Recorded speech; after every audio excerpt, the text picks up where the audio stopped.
There are many problems in Canada that affect the environment, and the Northern Gateway Pipeline is one of these problems. This is a video created by Kenneth Yu. The Northern Gateway Pipeline are two pipelines that export and import petroleum. Where is this pipeline located? It is located in Edmonton, Alberta, all the way to Kitimat, British Columbia.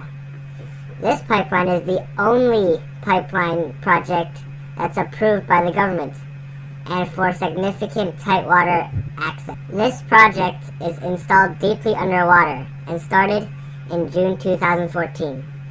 It is a good location for First Nations and Métis people and oil industries to build such a large-scale product. As you can see here above, here is the map of the pipeline gateway and the route it takes. There are many different perspectives on this problem and issue.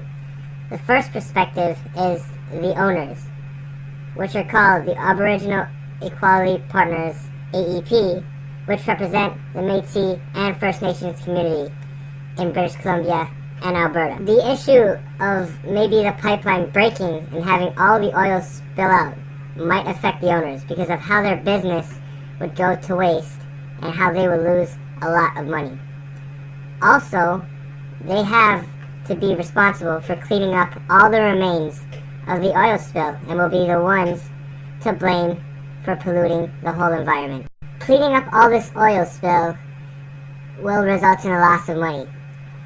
The second perspective is from the Canadian government, which approved of this project in June 2014.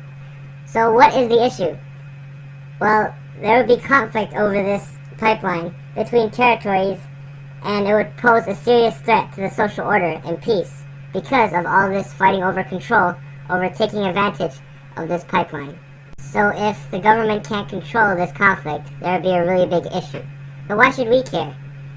This issue is so important because it would lead to a huge disaster if something like a natural disaster were to hit the pipeline and causing endless amounts of oil being wasted.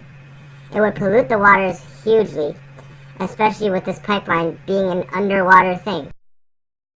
Another reason why we should care is because of civil violence. There will be a lot of conflict and possession over the use of this pipeline, which might put our safety in danger. Another reason why we should care is that this pipeline creates new jobs and destroys old jobs. According to estimates, it created approximately 100 permanent jobs, but if the issue gets bigger and bigger, these jobs may also be in danger. A solution that the government can come up with is to set up rules that apply to the usage of this public resource to prevent civil conflict, and not marking which territory has control over this. A solution to the second problem of having oil spillage is having the AEPs, the owners, reinforce these pipes. As the oil goes through the pipes slowly, it damages and weakens the pipes through time, and the owners are responsible to reinforce these pipes before the oil spills and creates this massive hazard/problem. Although there are solutions, there is bad news. It is unclear how Canada will respond in the case of an event of an oil spill, because the substance first does not evaporate very easily and can also break down, contaminating larger areas. A solution might be for the Coast Guard to keep developing ways to be prepared for such an event. The bad news is, back in 2010, they reported that they were not prepared for anything like this, and a solution is still developed. Overall, although this is an issue currently here in Canada, I think in the future Canadians will be able to overcome this problem. There are goods and bads in everything, but I think Canada will do just fine handling this problem.